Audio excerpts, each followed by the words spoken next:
ഇന്ന് ചെറിയ ചേമ്പും മുരിങ്ങയിലയും കൂടിയുള്ള കറിയാണ്. പച്ചമുളകും ഉപ്പും മഞ്ഞൾപ്പൊടിയും ആവശ്യത്തിന് വെള്ളവും ചേർത്ത് ചേമ്പ് നന്നായിട്ട് വേവിച്ചെടുക്കുക. അതിലേക്ക് മുരിങ്ങയില ആഡ് ചെയ്ത് കൊടുക്കുക.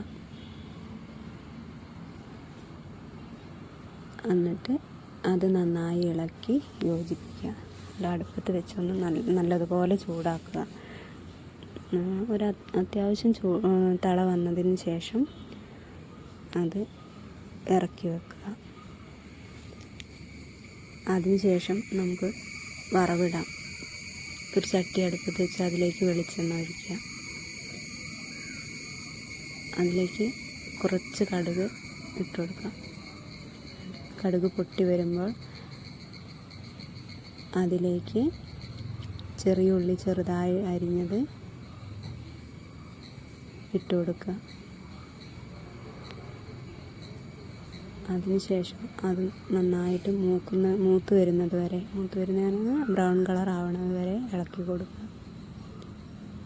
ഉള്ളി നല്ലതുപോലെ ബ്രൗൺ കളറായി വന്നതിന് ശേഷം വേവിച്ച് വെച്ചിരിക്കുന്ന ചേമ്പും മുരിങ്ങേൻ്റെ ഇലയും വേവിച്ച് വെച്ചിരിക്കുന്നത് അതിലേക്ക് ഒഴിച്ചു കൊടുക്കുക.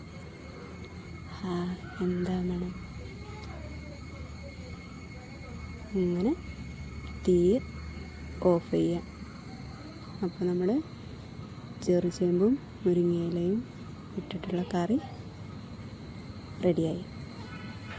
അപ്പോൾ നിങ്ങളും ഇങ്ങനെ ഒന്ന് ഉണ്ടാക്കി നോക്കൂ കേട്ടോ. എന്നിട്ട് എങ്ങനെയുണ്ട് എന്ന് അറിയിക്കണേ.